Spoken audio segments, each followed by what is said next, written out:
ಎಲ್ಲರಿಗೂ ನಮಸ್ಕಾರ. ಬನ್ನಿ ಇವತ್ತು ರಾತ್ರಿ ಉಳಿದಿರುವ ಮುದ್ದೆಯಲ್ಲಿ ರಾಗಿ ಅಂಬಲಿ ಹೆಂಗೆ ಮಾಡೋದು ಅಂತ ತೋರಿಸ್ಕೊಡ್ತೀನಿ. ಈಗಲೂ ಹಳ್ಳಿ ಕಡೆ ಇದನ್ನು ಬೆಳಗ್ಗೆ ಹೊತ್ತು ಬ್ರೇಕ್ಫಾಸ್ಟ್ ಥರ ತಗೊತಾರೆ. ಇದು ಹೆಲ್ದಿ ಡ್ರಿಂಕು.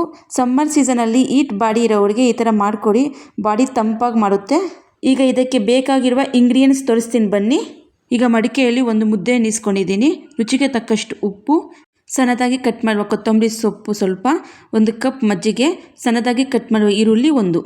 ಈಗ ಮುದ್ದೆಗೆ ಅರ್ಧ ಚಮಚ ನೀರು ಹಾಕ್ಕೊಂಡು ಚೆನ್ನಾಗಿ ಇಸುಕೊಳ್ಳಿ. ಈ ಥರ ಮಡಿಕೆಯಲ್ಲಿ ಅನ್ನ, ಮುದ್ದೆ, ಸಾರು ಎಲ್ಲ ಇದರಲ್ಲಿ ಮಾಡ್ಕೊಂಡು ತಿನ್ನಿ, ಆರೋಗ್ಯಕ್ಕೆ ಒಳ್ಳೆಯದು. ಇದಕ್ಕೆ 1 ಟೇಬಲ್ ಸ್ಪೂನ್ ಉಪ್ಪನ್ನು ಸೇರಿಸಿ ಮಿಕ್ಸ್ ಮಾಡ್ತಾ ಇದ್ದೀನಿ. ಈಗ ಇದಕ್ಕೆ 1 ಕಪ್ ಮಜ್ಜಿಗೆಯನ್ನು ಸೇರಿಸ್ಕೊತಾ ಇದ್ದೀನಿ. ಈಗ ಒಂದು ಸಲ ಚೆನ್ನಾಗಿ ಮಿಕ್ಸ್ ಮಾಡಿ. ಈಗ ಸಣ್ಣದಾಗಿ ಕಟ್ ಮಾಡಿ ಈರುಳ್ಳಿ 1 ಕಪ್ ಸೇರಿಸ್ಕೊತಾ ಇದ್ದೀನಿ. ಜಾಸ್ತಿ ಗಟ್ಟಿಯಾಗಿ ಮಾಡ್ಕೊಬೇಡಿ, ಸ್ವಲ್ಪ ನೀರಾಗಿ ಮಾಡ್ಕೊಳ್ಳಿ. ಈಗ ಇದಕ್ಕೆ ಸಣ್ಣದಾಗಿ ಕಟ್ ಮಾಡುವ ಕೊತ್ತಂಬರಿ ಸೊಪ್ಪು ಹಾಕ್ಕೊತಾ ಇದ್ದೀನಿ. ಒಂದು ಸರಿ ಮಿಕ್ಸ್ ಮಾಡ್ಕೊಳ್ಳಿ. ನೋಡಿ, ಈಗ ವಿಲೇಜ್ ಸ್ಟೈಲಲ್ಲಿ ರಾಗಿ ಅಂಬಲಿ ರೆಡಿಯಾಗಿದೆ. ಖಂಡಿತ ಈ ರೆಸಿಪಿ ನಿಮ್ಗೆ ಇಷ್ಟ ಆಗಿದೆ ಅನಿಸುತ್ತೆ. ನೀವು ಮನೇಲಿ ಟ್ರೈ ಮಾಡಿ. ಮತ್ತಷ್ಟು ಈಸಿ ರೆಸಿಪಿಗೋಸ್ಕರ ಅನುನಂದನ್ ಚಾನಲ್ಗೆ ಲೈಕ್ ಮಾಡಿ, ಶೇರ್ ಮಾಡಿ, ಸಬ್ಸ್ಕ್ರೈಬ್ ಮಾಡಿ. ಈ ವಿಡಿಯೋ ನೋಡಿದ್ದಕ್ಕೆ ಧನ್ಯವಾದಗಳು.